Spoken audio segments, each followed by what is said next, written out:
We also say a special prayer today for our minority leader, Senator Joel Villanueva, who recently celebrated his birthday.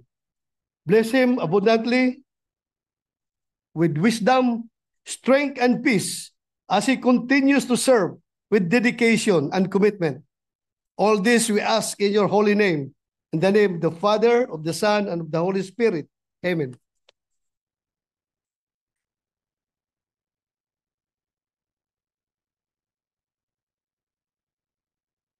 Mr. President, may I move to amend a portion of my prayer?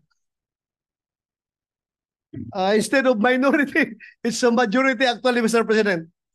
I will have my staff explain for this minor glitch, Mr. President. Thank you. Sorry, Majority Leader. Sorry.